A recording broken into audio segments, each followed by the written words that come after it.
P low की छवि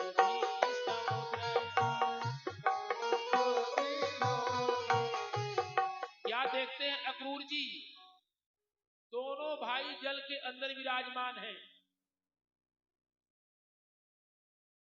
अब तो अक्रूर जी को गया, अरे अभी तो हम इनको रथ में बैठा के आए, ये पानी में कैसे आए?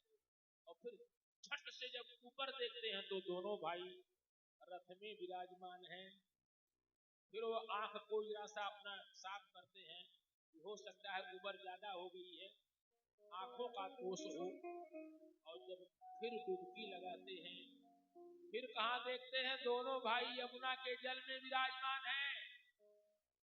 फिर जो है ये जब बाहर देखते हैं तो दोनों भाई रथ में विराजमान है। माता कौशल्या को भी ऐसे ही कर दिया।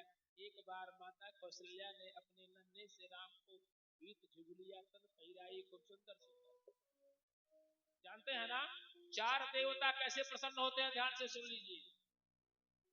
हमारे लल्ला ना, लल्ला का खूब बढ़िया श्रृंगार करो, खूब बढ़िया श्रृंगार करो, ये उतने प्रसन्न होते हैं। नमस्कार प्रिय भानु। प्रातः काल उठ करके और पूरब दिशा में मुंह करके भगवान सूर्य को बस खाली प्रणाम करो, कुछ भी नहीं करना है, केवल प्रणाम करो। जानते हो काहे? ये भगवान का सीसीटीवी कैमरा है। अगर इनको प्रणाम करोगे कायदे से तो हो सकता है कुछ काम की दाएं बाएं कर दिया। नमस्कार प्रिय भानु, जलधारा प्रिय शिव। देवाधिदेव महादेव का केवल जलाभिषेक करिए, वो अत्यंत प्रसन्न हो जाते हैं। और आभूषण प्रिय विष्णु, और ब्राह्मणम मधुरम प्रियम।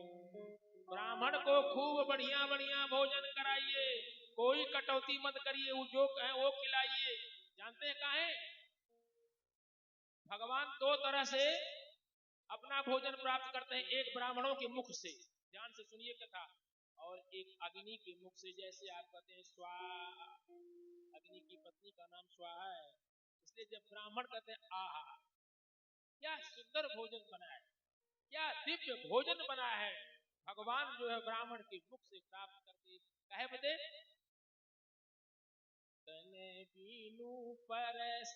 भगवान के पास शरीर नहीं है, लेकिन आंखें नहीं है, लेकिन तने बीनू परस नयन बीनू देखा, गई ग्राण विपास यसेखा।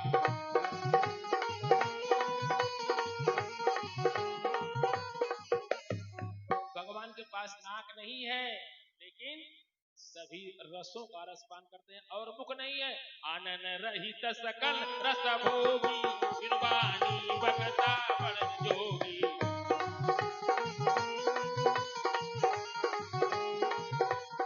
भगवान ने खूब बढ़िया श्रृंगार किया और पालने में सुला दिया भगवान ने। अब कहां चली गई? पूजा करने के लिए। निज इष्ट देव भगवान, उनके इष्ट देव थे भगवान रंगनाथ जी। और जब उनकी पूजा करने के लिए जैसे ही जाती है तो क्या देखती है? लल्ला जो है बैठ करके यहाँ नैवेद्य प्राप्त कर। माता ने कहा कि अभी तो मैं इसको पालने में सुला के आई थी, ये कब यहाँ चला आया? और जैसे ही जब पालने में जाती है तो क्या देखती है? लल्ला वहां सोया हुआ। फिर भाग करके आती है जब रंगनाथ के मंदिर में, तो देखती है वहां नैवेद्य खा रहा है। यहाँ वहां दुई बालक देखा, ब्रह्म मोर की आनंद से।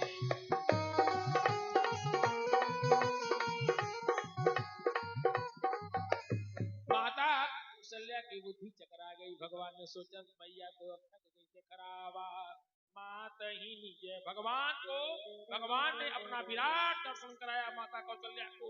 और माता कौशल्या से अभी कहा यह बात किसी को माता बताना नहीं, आज अक्रूर जी के भूल हो गया। भगवान श्री कृष्ण ने सोचा काका तो अब हैरान हो, काका तो अब थक गए, तो काका को बुलाया कि आप अब हमारी चिंता मत करिए, हम इसीलिए दिखा रहे थे आपको अपना ऐश्वर्य, आपके मन में भय है कि ऐसा न हो कि कंस इन दोनों को मार दे, इसलिए अब आप कंस से भयभीत होने की आवश्यकता नहीं, आप निर्भय हो जाइए। अब चलिए, जैसे ही पहुंचे, संध्या होने में थोड़ा समय बाकी था, नंद बाबा से कहते हैं भगवान श्री कृष्ण की मेरी इच्छा है क्या, जरा मथुरा का दर्शन करे आवे। भगवान ने कहा कान्हा, ये तेरो गोकुल ना आए, ये मथुरा हो, तू जा करके कुछ न कुछ जो उत्पात और उधम मचाएगा तो बड़ी शिकायत आएगी। वहां तो गोकुल की गोपियां शिकायत खाली करती थी, यहाँ मारे जाओ। भगवान ने कहा कि बाबा एक बार घूम लेने दो, अभी 2 घंटे का समय बाकी है। बाबा कहते हैं बलराम से, बलराम ये मानेगा नहीं, इसके साथ जाओ, लेकिन इसका ध्यान रखना। जब दोनों भाई चल दिए दीने बीतीने, बिहरही दो भाई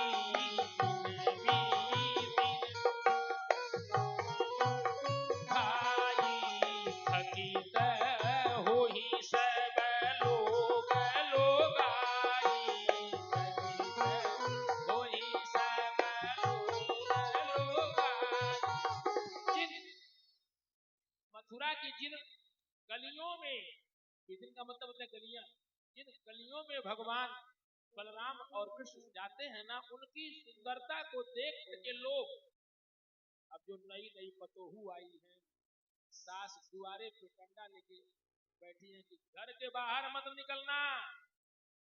अबू कैसे देखें, जुबैती भवन, जुबैती भवन झरोखन लागी, जुबैती भवन झरोखन लागी। जो घर में जंगले बने होते हैं, खिड़कियां बनी होती है, ऊपर चढ़ करके अट्टालिकाओं पर गांव की नववधुएं जो नई नई दुल्हने आई थी, वो कहां से दिख रही है। एक तो सास का डर है कि बाहर जाएगी तो सासू मां, इसलिए चढ़ी गई अट्टालिकाओं पर।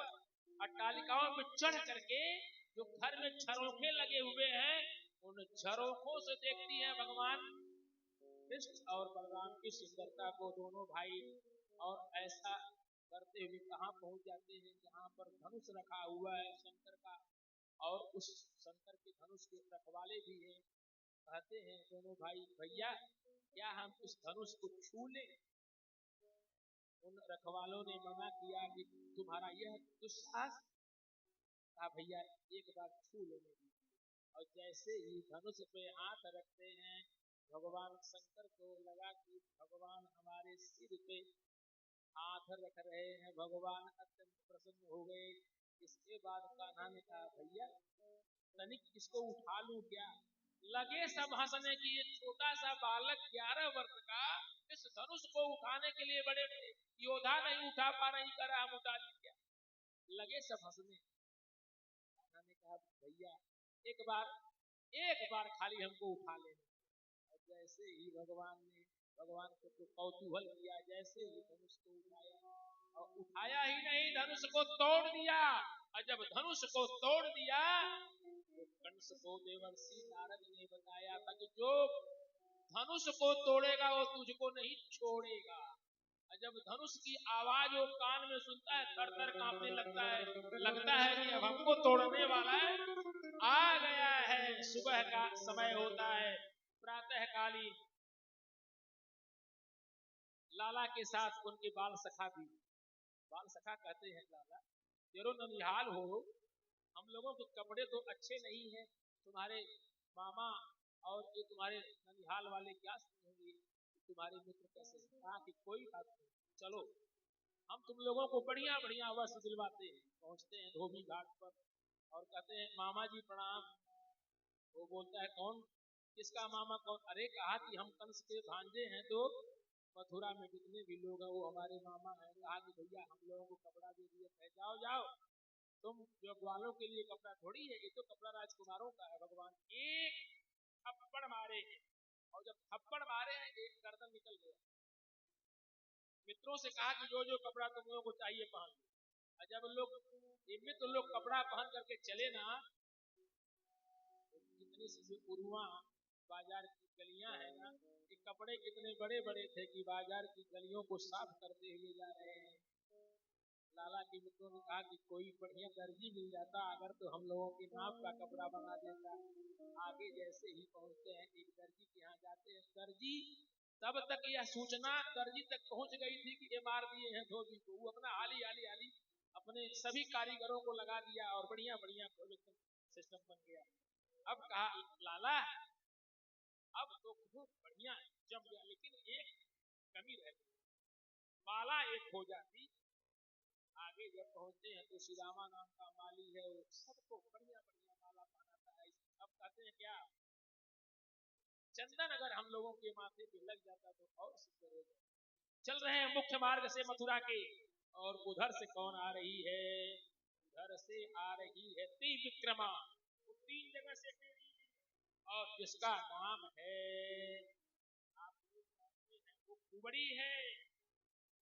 साम्य हम सुंदर कंस सम्मता त्रिवक्र नामानुलेप कर्मणि मदभावितं भोजपतिरेरति प्रियं विना युवा पुण्यस्तमत्सदर्हति।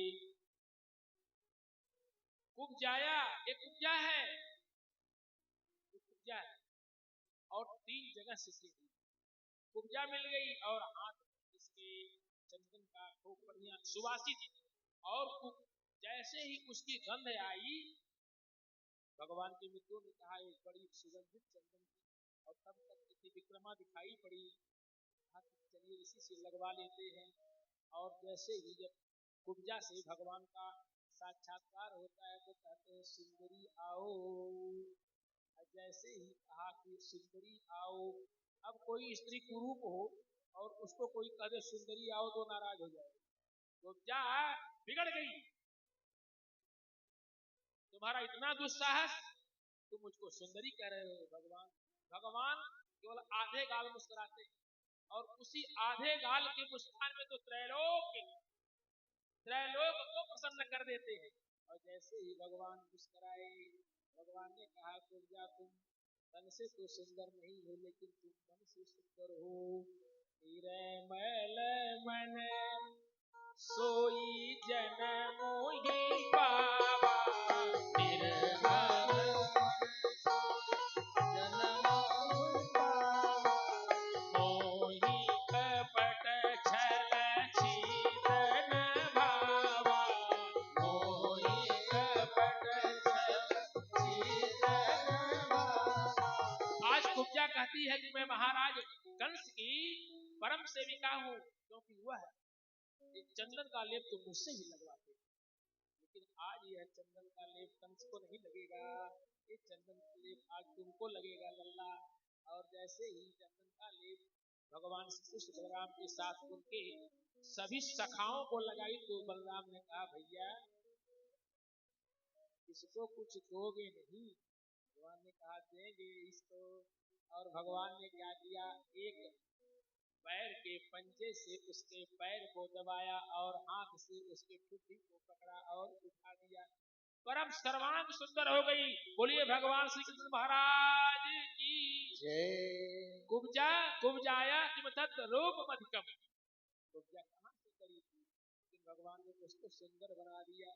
और कुब्जा कहती है प्रभु अब आप हमारे घर चले। कहा आपको अवसर देंगे, लेकिन जिस काम से आए हैं पहले वो काम करना चाहिए जिस काम से गए हैं। कहा कि पहले उस काम को पूरा कर ले, फिर हम तुम्हारी मनोकामना को भी पूरा करेंगे, आगे बढ़े मुख्य मार्ग से। और कंस ने क्या किया था, एक मतवाले हाथी को जिसका नाम था कुबलिया पीठ, 10,000 हाथी का बल था, दोनों भाइयों को मारने के लिए मुख्य दरवाजे पे ही उसको खड़ा किया था। भगवान ने कहा महावत से भैया इसको हटा लो। महावत ने कहा कि तुम ही हटा लो। और भगवान क्या करते हैं, सूंड को पकड़ते हैं और पकड़ करके उसको ऐसा उठाते हैं, वह जा करके ऊपर से कई चक्कर करके इसके बाद नीचे गिरती है। दोनों भाई जो है उस हाथी का दांत उबार करके कहते हैं भैया ले लो, ये बड़े काम की चीज है। एक भाई ले, और जैसे ही पहुंचते हैं कंस के उस सभा में, पूरा दरबार लगा हुआ है, नंद बाबा भी हैं अपने मित्रों के साथ उस सभा में, और कंस के सभी सहयोगी राजा भी उस सभा में हैं। अब वहां पे मल्ल युद्ध का प्रारंभ होता है, मुष्टि चाड़ू, और बारी बारी से चारों भाइयों का, चारों दैत्यों को दोनों भाई कृष्ण और बलराम मिलकर के मार देते हैं। लेकिन जानते हैं जाकी रही भावना जैसी, जाके रही भावना जैसी, प्रभु मूरत देखी दीन तैसी, प्रभु मूरत देखी दीन तैसी। जानते हैं जनकपुर में भी ऐसा ही हुआ था। जब भगवान प्रवेश किए ना, तो जिसकी जैसी करे कुटिल प्रभु त्रिपहिनिया, मनहु भयानक मूरति भाई,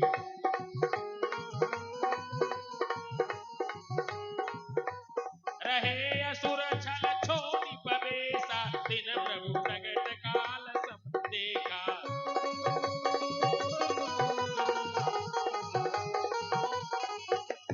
विदूषण प्रभु विराट मय दीसा।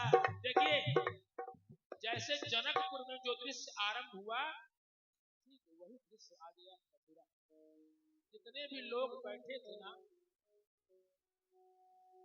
जो माताएं थी ना, वो भगवान को शिशु के रूप में देख रही है। शिशु सब मतलब ये हमारे पुत्र जैसे। जो कामिनी स्त्रियां थी वह भगवान को अपने पति के रूप में देख रही है। जो वृद्ध माता थी ये हमारे पुत्र जैसे। जो राजा कुटिल थे, माने हृदय से गंदे थे, उनको भगवान कैसे दिखाई पड़ रहे हैं? भयानक मूर्तियों, अभी मार देगी, अभी हमको लील जाएगी। और जो दुष्ट राजा थे वह भगवान उनको काल के समान दिखाई पड़े। जिसकी जैसी भावना भगवान के प्रति रही, मंत्रे तीर्थे द्विजे देवे देवज्ञे भेषजौ गुरौ, या दृषि भावना तस्य तादृशिर सिद्धिर भवति। मंत्र में, तीर्थ में, देव में, द्विज में, देवालय में, गुरु में, औषधि माने दवा में, और गुरु में जैसी आपकी भावना होगी वैसे फल। भावना गंदी तो फल आपको मिलने वाला नहीं।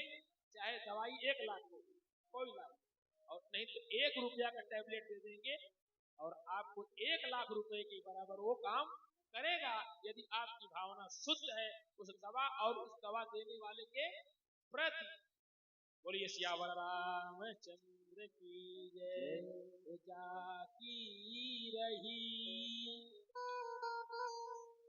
भावना जैसी, जाके रही भावना जैसी, प्रभु मूरत देखी दीन तैसी, प्रभु मूरत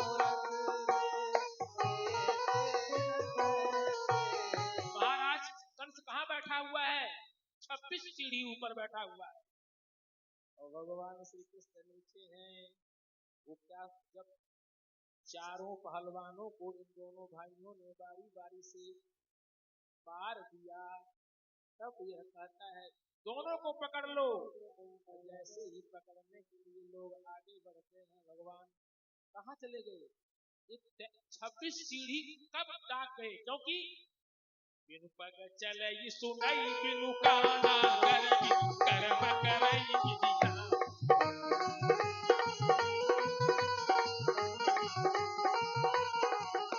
भगवान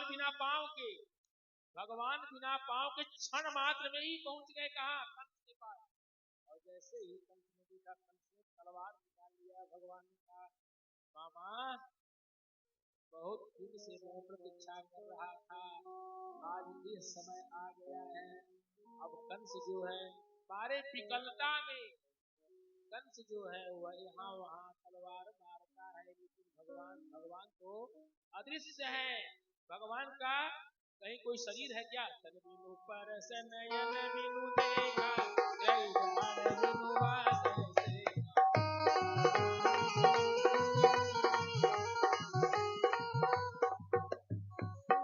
अंत में भगवान ने महाराज भोज कंस का वध किया। बोलिए श्री कृष्ण भगवान की जय। भगवान कंस का वध कर देते हैं और इसके बाद कहाँ पहुंचते हैं? कारागार के पास, जहाँ उनके नाना जी बंद हैं। उग्रसेन को जेल से मुक्त करते हैं। इसके बाद महाराज उग्रसेन कहते हैं कि नाती, इस अब मथुरा का राज तुम करो। कहा भगवान ने हम यदुवंशी हैं, हमको तो श्राप है, हम राजगद्दी पर नहीं बैठ सकते। इसलिए गद्दी पर कौन बैठेगा? गद्दी पर नाना आप ही बैठेंगे। तो आजाधिर विदुरस्य जादव पते रुद्रस्य किमि पौरुषम। महाराज उग्रसेन वृद्ध हो गए थे, लेकिन इसके बाद भी भगवान ने उनको अवसर दिया। भगवान उनको गद्दी पर बैठाते हैं और बैठाने के बाद जब यह क्रिया संपन्न हो जाती है तो अपने माता पिता देवकी और वसुदेव से मिलते हैं। इसके बाद वसुदेव कहते हैं कि अब इनको पढ़ने के लिए, अब देख लीजिए भगवान की आयु कै वर्ष की है? 11 वर्ष की। अब आज के समय में अभिभावक क्या सोचते हैं? 11 महीना का लड़का हमारा बेटी है। भगवान की शिक्षा दीक्षा कब शुरू हुई? 11 वर्ष जब हो गए। संदीपन मुनि के आश्रम में जाते हैं दोनों भाई। और देखिए, गुरुगृह पढ़न गए रघुराई, अल्पकाल विद्या सब पाई।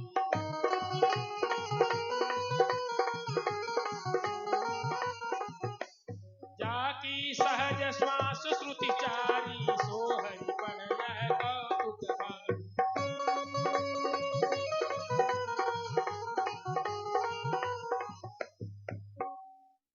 माता शत्रु पिता बैरी, येन बालो न पाठित, न शोभते सभा मध्य, हंस मध्य बको यथा। वह माता पिता अपने संतान के शत्रु हैं, जो अपने बेटा अथवा बेटी को विद्यालय में पढ़ने के लिए नहीं भेजते हैं। आज संदीपन ऋषि के आश्रम में दोनों भाइयों की जब शिक्षा पूरी हो गई तो गुरुदेव से कहा, प्रभु अब गुरुदक्षिणा ले लीजिए। गुरुदेव ने कहा, मुझको कुछ भी नहीं, अब कछुनाथन चाहिए मोरे,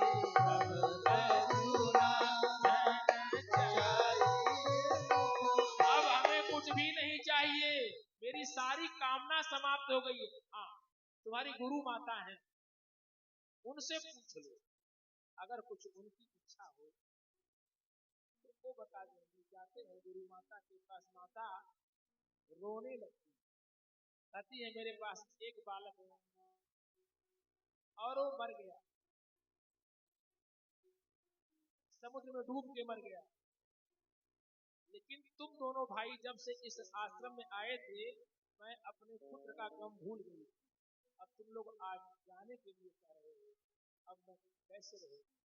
भगवान भाव समझ गए, चले गए समुद्र में, इनके बालक को ढूंढ करके लाएंगे। और समुद्र में एक राक्षस था, उसका नाम था पंचजन्य। वह शंख में छुपा हुआ था। भगवान शंख में से पंचजन्य को निकाल करके उसका उद्धार करते हैं और वह कहता है कि प्रभु ये हमारे पास नहीं है। कहाँ पहुंचे भगवान? भगवान पहुंचे यमराज के यहाँ, और उसी शंख का जब नाद किया तो यमराज कांपते हुए चले आए, क्योंकि यह पांचजन्य शंख किसके पास है? भगवान विष्णु के पास। कहा, प्रभु क्या आदेश है? गुरु पुत्र तुम्हारे पास है, उनको हमको वापस करिए। गुरु पुत्र को ला करके और गुरु माता को सौंपते हैं। भगवान इस प्रकार से अनेक क्रियाकलाप करते हुए, और अब कहाँ रह रहे हैं? मथुरा में रह रहे हैं भगवान श्री कृष्ण। कंस की 2 पत्नियां थी, एक का नाम अष्टि है और एक का नाम प्राप्ति। हमको रुक्मिणी का विवाह कराना है, इसीलिए हम थोड़ा चल रहे हैं तेजी से।